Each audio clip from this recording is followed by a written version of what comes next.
This is the kidnapping of Samantha Koenig. Before tayo mag-start, trigger warning lang, so be ready. On February 1st, 2012, si Samantha Koenig na isang 18 years old ay nagtatrabaho sa isang coffee booth ng mag-isa.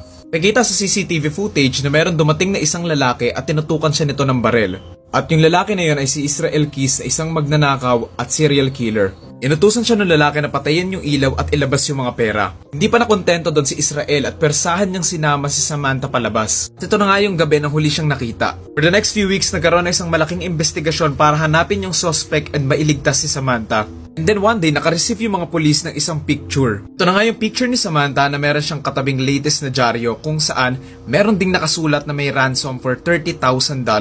Iyaran ng pamilya pero hindi nila nakita si Samantha. For the next few days, nadiskubre ng mga pulis na merong gumagamit ng ATM card ni Samantha. Sinundan nila kung saan nangyayari yung mga withdrawal at doon na nga nila nahuli si Israel sa may Lufkin, Texas on March 12. Umamin siya sa mga pulis at sinabi niyang hindi lang daw si Samantha yung naging biktima niya, kundi marami pa. Nung tinanong ng mga pulis kung anong nangyari kay Samantha, doon na nga niya sinabi yung brutal niyang ginawa. Inamin ni Israel na yung ransom photo na sinend niya sa mga pulis ay patay na daw si Samantha doon.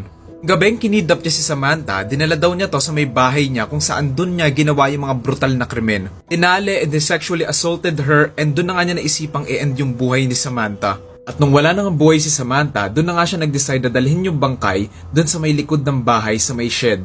Kinabukasan, umalis siya para umattend sa isang 2 weeks cruise kasama yung family niya.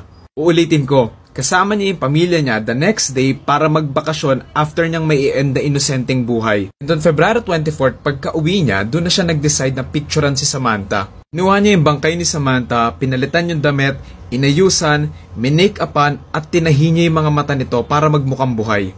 Pagkatapos siyang ayusan, doon na nga niya pinicturean para doon sa may ransom photo para kunwaring buhay pa si Samantha. By the time na na-receive ng mga pulis at ang pamilya ni Samantha yung picture, hindi nila alam na si Israel dinala niya na yung bangkay ni Samantha sa may Matanuska Lake. Nung nahuli si Israel, nakita dun sa may sasakyan niya yung cellphone and ATM card ni Samantha. Ayon kay Israel, hiningi niya muna kay Samantha yung ATM card nito na naiwan niya dun sa kotse ng boyfriend niya. Nung tinangka ni Israel na nakawin to dun sa may kotse ng boyfriend niya, nahuli siya nito. Dahil akala ng boyfriend ni Samantha na tipikal na magnanakaw lang yon, pagkahingi niya ng tulong, nakatakas na si Israel. Pagka-uwi niya, doon na nga niya inend yung buhay ni Samantha. Nahuli ng mga pulis si Israel, hiniling niya na patawan siya ng death penalty. Kasi sabi niya ayaw na daw niya tong kumalat kasi baka umabot pa daw at marinig nung anak niya. Ayaw daw niyang malaman ng anak niya kung ano yung ginawa niya. By December that year, nagpakamatay si Israel sa loob ng kulungan. Iwan siya ng note, 12 na drawings na gawa sa dugo niya, na 11 bungo at isang pentagram. Tingin ng mga pulis, ito yung mga bilang ng mga actual niyang naging biktima.